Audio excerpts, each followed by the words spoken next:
Road પર game ઝોનમાં ભીષણ આગ લાગી છે। સયાજી હોટલ પાસે ટીઆરપી ગેમ ઝોનમાં આગ લાગતા અફરાતફરી મચી છે। 1 કિલોમીટર સુધી ધુમાડાના ગોટે ગોટા દેખાયા। ફાયર વિભાગની ટીમ દ્વારા આગ પર કાબુ મેળવવાના પ્રયાસ। અમદાવાદના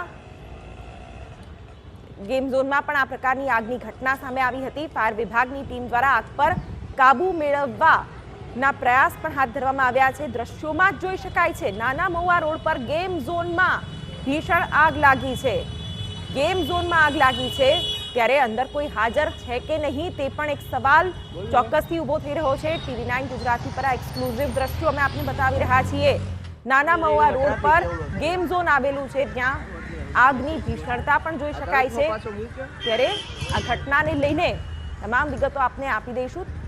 આગ લાગતા અફરાતફરીનો માહોલ પણ સર્જાયો છે।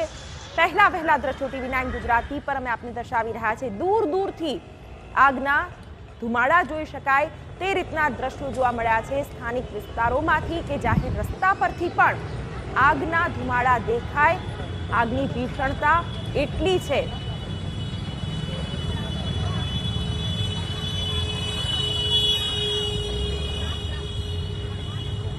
हमारा संवाददाता मोहित भट्ट आ विषे વધુ માહિતી આપી રહ્યા છે। મોહિત, ઘટના સ્થળ પર આપ હાજર છો, કઈ રીતની સ્થિતિ છે? ગેમ ઝોન છે, અંદર કોઈ હાજર હતું કે નહીં તે પણ મોટો સવાલ।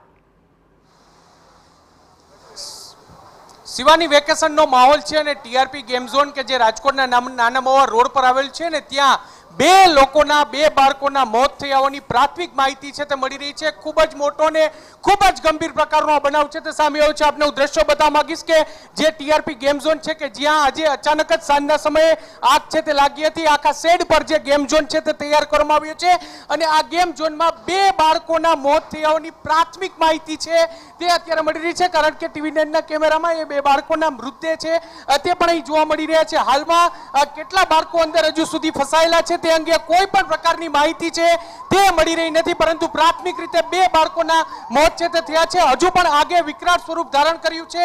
સ્થાનિક ફાયર બ્રિગેડની મદદથી આગ પર કાબુ લેવાના પ્રયત્નો છે તે હાથ ધરવામાં આવી રહ્યા છે અને તેને લઈને જ જે રીતે જે બાળકો ફસાયેલ છે તેને બહાર કાઢવામાં આવી છે। દ્રશ્યોમાં તમે જોઈ શકો છો કે હજુ પણ આગે વિકરાળ સ્વરૂપ છે તે ધારણ કર્યું છે અને જે ફાયર બ્રિગેડ છે, સ્થાનિક પોલીસ છે તેમના દ્વારા જે સંપૂર્ણ રીતે જે આગ પર કાબુ લેવાના પ્રયત્નો છે તે હાથ ધરવામાં આવે છે, પરંતુ હજુ એ વાતનો અંદાજો નથી લગાવવામાં આવી રહ્યો કે હજુ અંદર કેટલા બાળકો ફસાયેલા છે।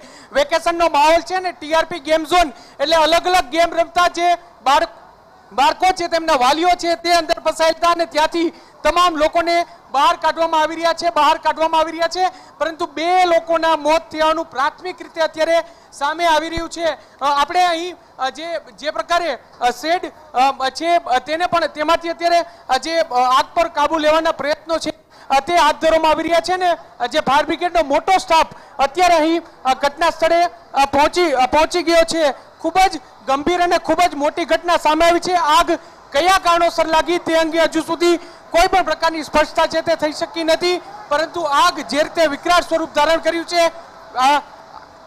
શું કહેશો આપ? અત્યારે કઈ રીતે બચાવ કામગીરી ચાલી રહી છે?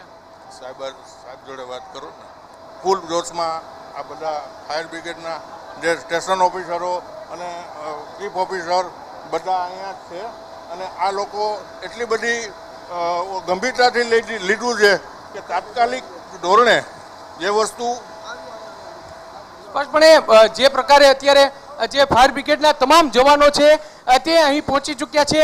ઠેબા સર આપણી સાથે છે। સર, સ્પષ્ટપણે સર શું કહેશો, કઈ રીતની કામગીરી અત્યારે ચાલી રહી છે? હાલની તકે અત્યારે રાજકોટ ફાયર બ્રિગેડની તમામ ગાડીઓ છે સ્થળ ઉપર છે, તમામ ઓફિસરો સ્થળ ઉપર છે, કોઈ જાનહાની થઈ એની અમને ખ્યાલ નથી, પણ અમારી કામગીરી ચાલુ। અંદર કોઈ લોકો ફસાયેલા હોવાની પ્રાથમિક અંદર ફસાણા કે નથી ફસાણા મને બહુ ખ્યાલ નથી, પણ તપાસ ચાલુ છે સાહેબજી। અત્યારે એક ટીમ અંદર પણ આપના દ્વારા કોઈ ચારેય બાજુ અત્યારે અમારે ફાયર બ્રિગેડનો મારો ચાલુ છે, ચારેય બાજુ।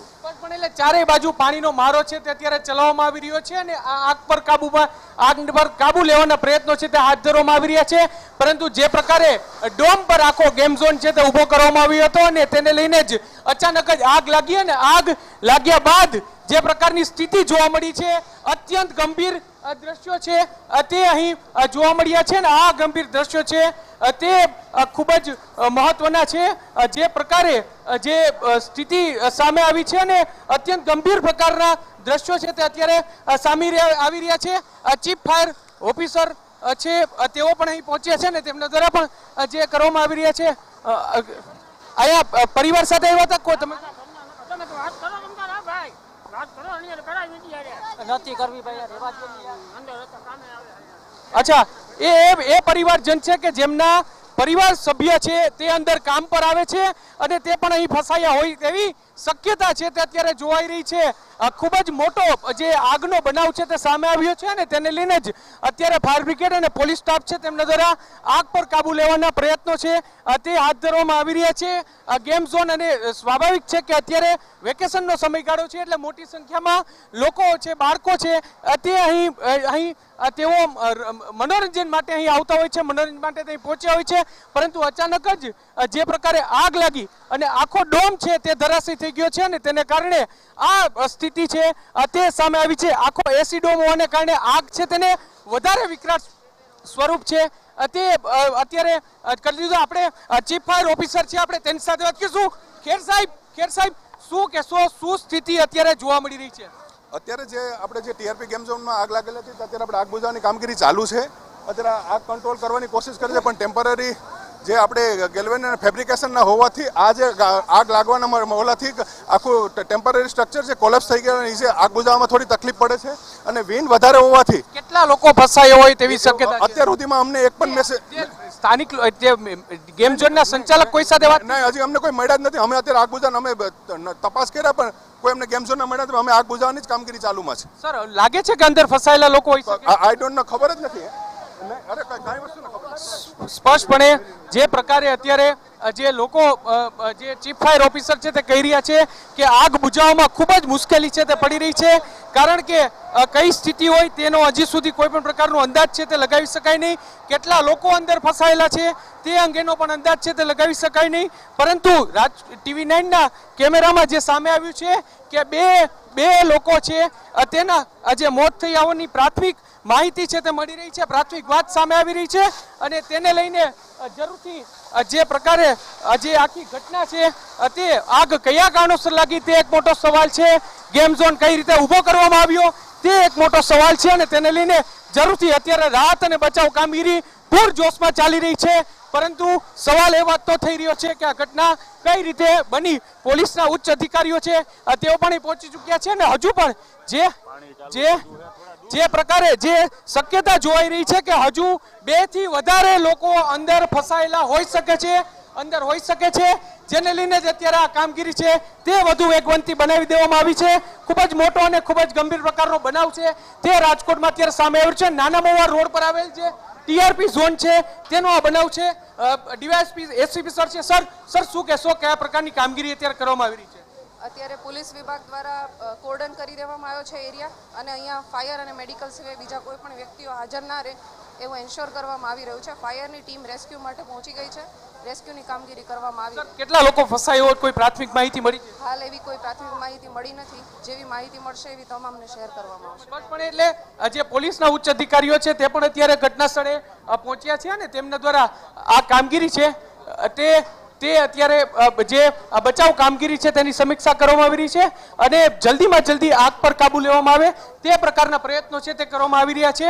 અને જે દ્રશ્યો તો તમે જોઈ શકો છો અત્યારે કે આખો જે ડોમ છે તે કોલેપ્સ થઈ ગયો છે, ડોમ પડી ગયો છે અને તેને કારણે આ ઘટના છે તે વધુ ગંભીર બની છે. ફેબ્રિકેશનનું આખું માળખું હોવાને કારણે આગ બુઝાવવામાં પણ ભારે હાલાકી છે તે પડી રહી છે. આગ બુઝાવવામાં પણ ભારે